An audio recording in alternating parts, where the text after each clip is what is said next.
অসমত পঞ্চায়ত নিৰ্বাচনৰ ভোট গণনা এই পৰ্যন্ত চলি আছে।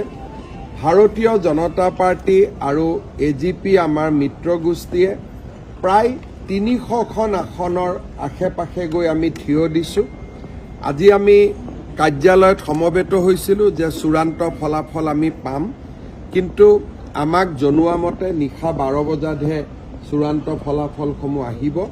অহাকালি আমাৰ ৰাজ্যিক সভাপতি আৰু মই আপোনালোকক একেলগে এখন সংবাদমেলো সম্বোধন কৰিম আৰু চূড়ান্ত ফলাফলৰ বাবে আমি অপেক্ষা কৰিম। আৰু এটা কথা, যিদিনাখন সভাপতিগৰাকীয়ে দায়িত্ব লৈছিল সেইদিনাখন আপুনি কৈছিল মানে এশৰ অধিকাৰী, গতিকে সেই ধৰণেই তেওঁৰ পৰা আশা কৰিছিল আৰু তেনেধৰণেই হৈছে নেকি?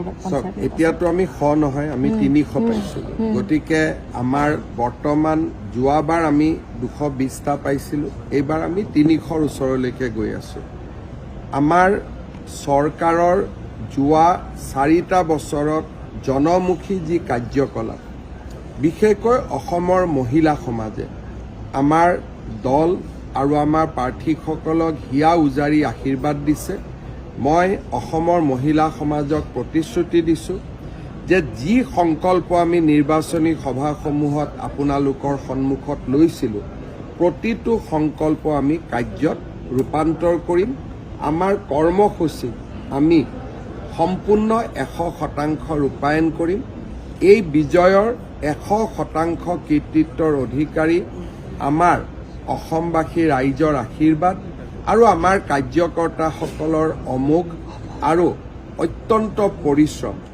মই আৰু ৰাজ্যিক সভাপতি আমি দুয়োজনে আমাৰ কাৰ্যকৰ্তাসকলক শ্ৰদ্ধা জনাইছোঁ।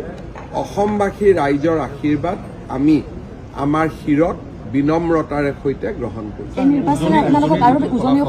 বিশেষকৈ দেৱব্ৰত শইকীয়াই বিভিন্ন সময়ত সংবাদ মাধ্যমৰ আগত কৈ আহিছিল নিৰ্বাচনৰ যে খুব ভাল ফলাফল হ'ব, কিন্তু দেখা পোৱা গ'ল যে নাজিৰাৰ পৰা আদি কৰি শিৱসাগৰ চৰাইদেউ। চাওক, অসমত বৰাক উপত্যকা, ব্ৰহ্মপুত্ৰ উপত্যকা, উজনি, নামনি, মধ্য,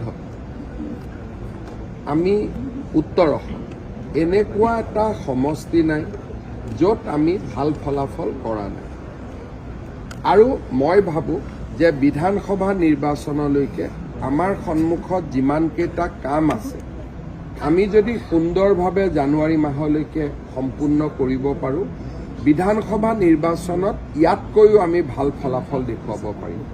আৰু সেইকাৰণে এটাই মই কথা ক'ম, 21ৰ বিধানসভাতকৈ 24ৰ লোকসভা ভাল হৈছিলে, 24ৰ লোকসভাতকৈ 25ৰ পঞ্চায়ত ভাল হৈছে, আৰু 25ৰ পঞ্চায়ততকৈ 26ৰ বিধানসভা আৰু ভাল হ'ব। এতিয়া আপোনালোকে BTC আৰু বিধানসভাৰ বাবে নিশ্চিতভাৱে আগ্ৰাসীৰ ওপৰত আগবাঢ়িব?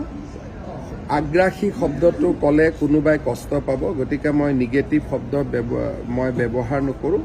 BTCত আমাৰ দলে প্ৰতিদ্বন্দ্বিতা কৰিব। অহা 15 তাৰিখে আমি ইতিমধ্যে সভা আহ্বান কৰিছোঁ। যিমানকেইটা ছিটত আমাৰ শক্তি আছে, 40খন BTCত আমাৰ আসন আছে, আমি এইটো কথা স্বীকাৰ কৰিম যে 40খন আসনতে আমাৰ শক্তি নাই। যিমান শক্তি আছে, শক্তি অনুযায়ী বিজেপি দলে প্ৰতিদ্বন্দ্বিতা কৰিব, আৰু য'ত আমি প্ৰতিদ্বন্দ্বিতা নকৰোঁ তাত আমি আমাৰ মিত্ৰ দলক সমৰ্থন কৰিম।